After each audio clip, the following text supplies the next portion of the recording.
जय श्री श्याम। आज की कहानी समन्वय और ऋत्विक की है। समन्वय और ऋत्विक अच्छे दोस्त हैं। ये 10th क्लास से साथ ही पढ़ाई कर रहे हैं। अभी इन्होंने अपना एजुकेशन कंप्लीट कर लिया है। इन्होंने काफ़ी अच्छी खासी पढ़ाई की है। परंतु जो समन्वय है वो तो अच्छे परिवार से आता है और ऋत्विक काफ़ी ज़रूरतमंद परिवार से आता है। पर ये काफ़ी अच्छे दोस्त हैं। जो ऋत्विक है ये काफ़ी मेहनती लड़का है और हमेशा मेहनत पर भरोसा रखता है। यह सुबह अब पढ़ाई के बाद सुबह से लेकर शाम तक कहीं जॉब ढूंढने में लगा हुआ है और कहीं काम भी मिलता है तो सुबह से शाम तक ये बड़ी मेहनत करता है और काम करता रहता है। सुबह 5 बजे से लेकर शाम के 7-8 बजे तक यह काम करता रहता है। परंतु जो समन्वय है उसका परिवार थोड़ा ठीक ठाक है तो इसे काम धंधे से कोई लेना देना नहीं है। ये पूरा दिन घर में पड़ा रहता है और इसे कोई जॉब की भी टेंशन नहीं है। इसलिए इसका परिवार इसकी उतनी परिवार में परिवार में उतना प्रेम भी नहीं करते हैं और इसके बारे में ज़्यादा पूछताछ नहीं करते हैं, क्योंकि इन्हें बुरा लगता है कि ये पूरा दिन घर में ऐसे बेला ही बैठा रहता है। ऋत्विक इसे समझाने की बड़ी कोशिश करता है कि समन्वय कब तक ऐसे घर पर बैठे रहोगे, बेकार कहीं तो कुछ काम ढूंढ लो, इससे तुम्हारा मन भी लगा रहेगा और ऐसे घर में बैठने से भी ठीक सा नहीं लगता है। परंतु समन्वय इसकी बात नहीं मानता है और कहता है जाता तो हूँ इंटरव्यू देने, अब कहीं जॉब नहीं मिलता है तो क्या करूँ। जो समन्वय है यह हफ्ते में कम से कम 2 या 3, ज़्यादा से ज़्यादा 3 बार कहीं इंटरव्यू देने जाता है। परंतु जो ऋत्विक है वो तो हर दिन कहीं ना कहीं काम ढूंढने जाता है। यही डिफरेंस है दोनों दोस्तों में। एक दिन ऋत्विक एक कंपनी में इंटरव्यू देने जाता है और ये सिलेक्ट हो जाता है। ये काफ़ी खुश है और परंतु इसका परिवार खुश नहीं है, क्योंकि इनकी उतनी तनख्वाह भी नहीं है और इस कंपनी में उतनी तनख्वाह नहीं है और अभी तनख्वाह आई भी तो नहीं है, अभी प्रमोशन नहीं हुआ है तो अच्छी खासी पोस्ट भी नहीं है। इसी दौरान इनके दोस्त समन्वय को एक खाटू श्याम जी के भक्त मिलते हैं जो बोल रहे थे कि हमारी 3-4 बसें खाटू श्याम जा रही हैं, क्योंकि हमारा एक अभी प्रोजेक्ट डील हुई है तो उस पर साइन हो गए हैं। तो इस खुशी में हम खाटू श्याम जा रहे हैं और हमने एक बस आज की करी है, एक कल जाएगी, एक परसों जाएगी, ऐसे ही 3-4 बसें हमने बुक करवाई है। अगर बेटा समन्वय तुम भी हमारे साथ चलना चाहते हो तो वहाँ जाकर सारी प्रॉब्लम सॉल्व हो जाएंगी और तुम्हें भी कोई काम धंधा मिल जाएगा। यह बात समन्वय को और बुरी लगती है, क्योंकि ये भगवान में भी बिलीव नहीं करता है और उसे अपनी बेकार की ज़िंदगी में ही आनंद है। जब इससे मिलने ऋत्विक आता है और ऋत्विक बताता है कि मुझे यार जॉब तो मिल गई, परंतु मेरे पेरेंट्स इससे खुश नहीं है और उतनी तनख्वाह भी नहीं है। तो समन्वय कहता है कोई बात नहीं, जब तनख्वाह मिल जाएगी खुश हो जाएंगे, तुम टेंशन मत लो। और मुझे देखो जिसके पास कुछ भी नहीं है फिर भी खुश हूँ। तो इस पर ऋत्विक कहता है कि तुम कहीं काम ढूंढ क्यों नहीं लेते हो। समन्वय कहता है यार फिर तुम यही काम धंधे की बात को लेकर बैठ गए, मैं तुमसे बात ही नहीं करना चाहता हूँ। यह सुनकर ऋत्विक पूछता है क्यों समन्वय, क्या हुआ, तुम ऐसी बातें क्यों कर रहे हो। तो समन्वय बताता है कि अभी सभी लोग ये काम धंधे की बातें करते रहते हैं। अभी कोई ये पास वाली बिल्डिंग के अंकल पूछ रहे थे कि तुम्हें श्याम दरबार चलना हो तो चल सकते हो, क्योंकि ये लोग बस करके जा रहे हैं तो मुझे भी बोल रहे थे। पर तुम्हें तो मालूम है मुझे ये सब चीज़ें बिल्कुल भी पसंद नहीं है, तो इन्होंने सुबह सुबह मेरा दिमाग खराब कर दिया। इस पर ऋत्विक कहता है कहाँ जा रही है बस, ये बताता है खाटू श्याम। ये कहाँ पड़ता है, मुझे जाना है। ये सुनकर समन्वय और गुस्सा हो जाता है कि तुम्हें जाना है तो तुम जाओ, मैं नहीं आ रहा हूँ और मैं तुमसे दोस्ती भी कट कर रहा हूँ। इस पर ऋत्विक कहता है नहीं, हम दोनों वहाँ जा रहे हैं क्योंकि अभी मुझे तो थोड़ा रोज़गार मिल गया और तुम्हें भी कुछ काम करना चाहिए, हम दोनों वहाँ जाएंगे। परंतु समन्वय दोस्ती तोड़ने की बात करता है। इस पर ऋत्विक कहता है कि नहीं, हम दोस्ती भी वहीं मंदिर जाकर तोड़ेंगे, उसके बाद तुम्हें मुझसे कोई लेना देना नहीं रखना होगा, कोई बात नहीं, परंतु तुम मेरे साथ चल रहे हो। समन्वय कहता है ठीक है, तुम इतनी ज़बरदस्ती कर रहे हो तो हम कल की बस बुक करवा देते हैं, आज नहीं जाएंगे। ये कहता है ठीक है।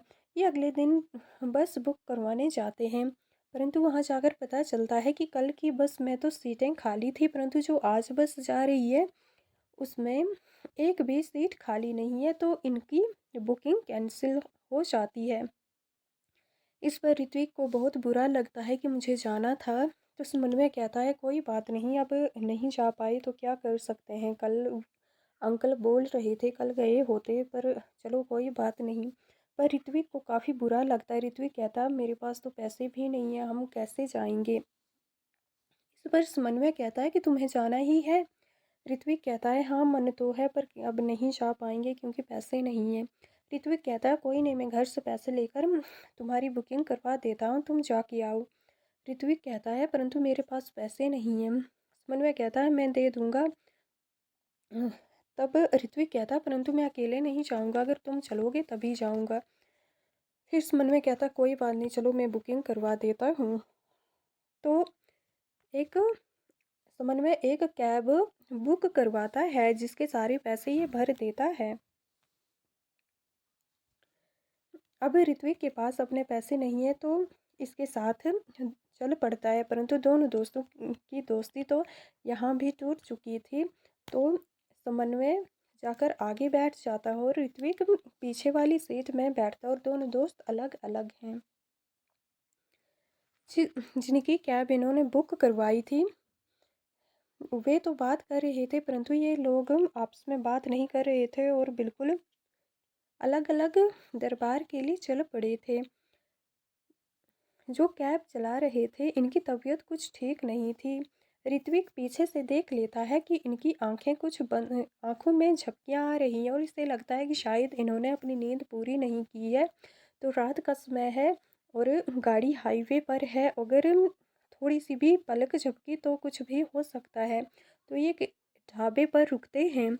ढाबे पर ये चाय खरीदते हैं और चाय पीने लगते हैं। तभी ऋत्विक जिनकी कैब बुक करवाई है उनसे बोलता है कि आप थोड़ी नींद ले लीजिए, मैं देख रहा था कि आपकी पलकें झपक रही थी, आपको झपकी आ रही थी।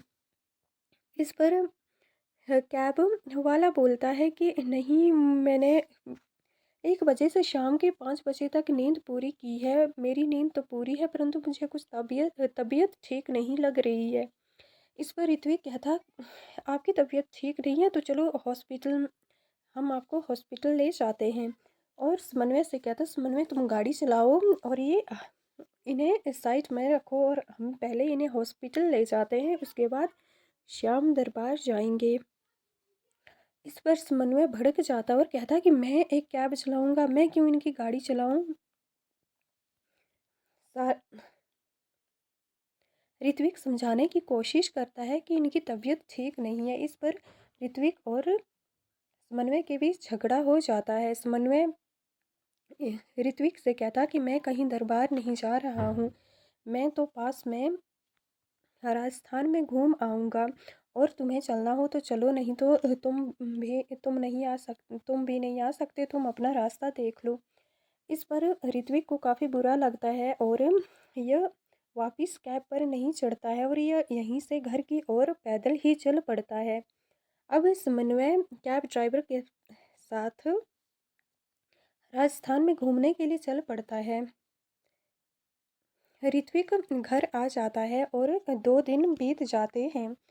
तभी दूसरे दिन शाम को ऋत्विक ऋत्विक को समन्वय के फ़ोन से कॉल आती है।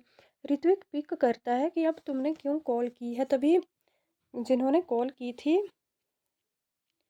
वे बताते हैं कि इनका फ़ोन है और ऋत्विक के पास समन्वय के पास फ़ोन देते हैं। समन्वय ऋत्विक से बात करता है कि तुम जल्दी यहाँ राजस्थान में एक हॉस्पिटल है, तुम इस हॉस्पिटल में आ जाओ। और ऋत्विक डर जाता है, इससे पूछता है क्या हुआ, तुम हॉस्पिटल क्यों बुला रहे हो, सब कुछ ठीक ठाक है ना। तो यह कहता है तुम पहले हॉस्पिटल आओ, उसके बाद मैं सारी बात बताता हूँ। तो ऋत्विक पहली बातों को पूरी तरह से भुलाकर तभी ही घर से राजस्थान के उस हॉस्पिटल के लिए चल पड़ता है जहाँ पर इनका दोस्त समन्वय है। समन्वय सोचता है कि मेरा दोस्त कितना अच्छा है, मेरे पेरेंट्स ने तो 3 दिन हो गए अब मेरी खबर तक नहीं ली, मुझे कॉल तक नहीं की, परंतु मैंने जैसे ही ऋत्विक को बुलाया ये दौड़ता हुआ आ रहा है। यह सोचकर उसे भी अपनी पिछली गलती का एहसास होता है और अब ऋत्विक राजस्थान के लिए रवाना होता है। और जब अगली सुबह यह हॉस्पिटल पहुंचता है और देखता है कि वहाँ पर बहुत सारी गाड़ियाँ हैं, बहुत सारे पुलिस वाले हैं और वहाँ पर बहुत सारे गार्ड्स भी हैं। यह सब देखकर ऋत्विक डर जाता है कि पता नहीं समन्वय ने अब क्या कर दिया। और जब वह हॉस्पिटल में जाता है और देखता है कि समन्वय तो बिल्कुल ठीक है।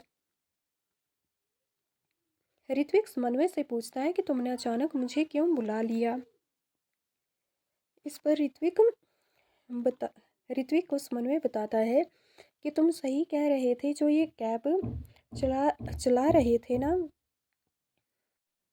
इनकी तबीयत कुछ ठीक नहीं थी और रास्ते में इनकी तबीयत काफ़ी बिगड़ गई, तो मैंने खुद कैब चलाई और मैं इन्हें हॉस्पिटल लेकर आ गया। पर मुझे कुछ मालूम नहीं था, 2 दिन तक इनका हॉस्पिटल में इलाज चला और जब 2 दिन बाद इन्हें होश आया तो इन्होंने अपने घर का पता दिया।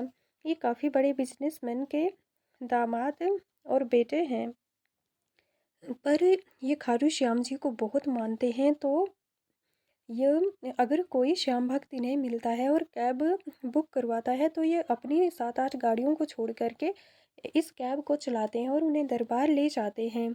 तब ऋत्विक को याद आता है कि जब हम बात कर रहे थे ढाबे पे और जब हम मेरे और समन्वय के बीच झगड़ा हुआ था तो ये हमें समझाने की बहुत कोशिश कर रहे थे और इन्होंने बहुत मनाने की कोशिश की कि मैं आपको दरबार छोड़ दूंगा। और जब ये बात कर रहे थे तो इनकी बातों से लग रहा था ये काफ़ी पढ़े लिखे और अच्छे खासे परिवार से हैं, क्योंकि बात करने के लहजे से इंसान का पता चल जाता है उसके संस्कार कैसे हैं और वो कैसे परिवार से आता होगा। अब ये दोनों समझ जाते हैं कि इनके साथ क्या हुआ है। फिर ऋत्विक समन्वय से कहता है ठीक है अब तो तुम ठीक हो ना, तुमने बहुत अच्छी बात। ऋत्विक समन्वय से कहता है कि तुमने बहुत अच्छा किया कि तुम इन्हें हॉस्पिटल ले आए, अब देखो इनकी जान बच गई है। समन्वय कहता है ये सब तुम्हारी वजह से हुआ है, अगर तुम नहीं कहते कि हम इन्हें हॉस्पिटल ले जाते हैं तो शायद मैं रास्ते में भी इन्हें हॉस्पिटल में नहीं ले जा पाता। पर तुम मुझे उस बात के लिए माफ़ी दे दे कि मैंने तुम्हें बीच रास्ते में कैब से बाहर निकाल दिया था। ऋत्विक कहता है छोड़ो ना, बीती हुई बातों को लेकर क्या गुस्सा करना। इनके बीच ये सब बातें चल ही रही होती हैं, तभी लड़के के ससुर जी आते हैं और समन्वय को एक कार्ड देते हैं कि तुम मेरे यहाँ जॉब कर सकते हो, ये मेरा कार्ड है और अगर मुझसे मिल लेना। अभी ये दरबार गए नहीं हैं, अभी ये दोनों आपस में बात कर रहे थे कि अब घर जाते हैं, परंतु तभी समन्वय कहता है कि नहीं मैं घर नहीं जाऊंगा, मैं खाटू श्याम इस बार ज़रूर जाऊंगा, क्योंकि इन्हें देखो इतने बड़े बिजनेसमैन हैं फिर भी श्याम जी के दरबार खुद टैक्सी चलाकर लोगों को ले जाते हैं और लोगों का हेल्प भी करते हैं। तो ये दोनों खाटू श्याम जी जाने के लिए तैयार होते हैं। तभी लड़के के जो कैब चला रहा था उसके ससुर जी इसे जॉब का ऑफर देते हैं। अभी ये दरबार पहुंचे ही नहीं थे और इन्हें जॉब भी मिल गई। इतना ही नहीं, समन्वय इनसे कहता है कि ये मेरा दोस्त ऋत्विक है, आप इसे भी प्लीज़ कोई जॉब प्रोवाइड करवा सकते हैं। तो इस पर ऋत्विक कहता है, नहीं नहीं, मैंने अभी तो कंपनी ज्वाइन की है, अगर मैं उन्हें बीच में छोड़कर आ जाऊंगा तो उन्हें भी बुरा लगेगा, मैं उनके साथ धोखा नहीं कर सकता हूँ। परंतु अभी से इनकी ज़िंदगी में बदलाव होने शुरू हो गए। ऋत्विक कहता है, समन्वय आज मैं सबसे ज़्यादा खुश तुम्हारे लिए हूँ, क्योंकि तुम्हें अगर ये जॉब नहीं मिलती तो पता नहीं तुम्हारे साथ क्या होता, तुम किस रास्ते पर चले जाते, क्योंकि तुम्हें काम धंधे से तो कोई लेना देना था ही नहीं। ये सब बातें करते हुए ये हंसते हुए खाटू श्याम दरबार के लिए रवाना हो जाते हैं। ये दरबार में श्याम जी के दर्शन करते हैं और फिर वापस घर आते हैं और अपने काम में लग जाते हैं। परंतु पर ही कहानी इतने पर ही इनकी कहानी ख़त्म नहीं होती है, बल्कि यहीं से इनकी कहानी शुरू होती है। इन दोनों को धीरे धीरे काम में भी तरक्की मिलने लगी और इनकी अच्छी खासी घर की सारी समस्याएं सॉल्व हो जाती है। अब इनके घर परिवार में खुशियाँ आने लगती हैं। इनके जो भी सपने थे वे सब पूरे होने लगते हैं। ये दोनों अब अपनी जॉब से बड़े खुश हैं और इन्हें जितनी घर की आवश्यकताएं उनकी आवश्यकताएं भी पूरी हो जाती हैं। जय श्री श्याम, जय खाटू श्याम। ये थी ऋत्विक एंड समन्वय की कहानी। इस कहानी से हमें यह सीख मिलती है कि हमें दूसरों की मदद करनी चाहिए, बिना उनका रंग शक्ल धर्म जाति देखे और ना ही गरीब अमीर देखे, क्योंकि हमें नहीं मालूम होता, हम शक्ल से या किसी के काम से किसी का अनुमान नहीं लगा सकते हैं कि वो कौन है, और ऐसे लोग ही हमारे काम कब आ जाएं इसका हमें मालूम भी नहीं चलता है। हमें मदद केवल अपने काम में लोगों का इस्तेमाल करने के लिए नहीं करनी चाहिए, बल्कि जहाँ भी हमें हो सके अपने हिसाब से हर किसी के प्रति इंसानियत निभानी चाहिए। जय श्री श्याम, जय खाटू श्याम।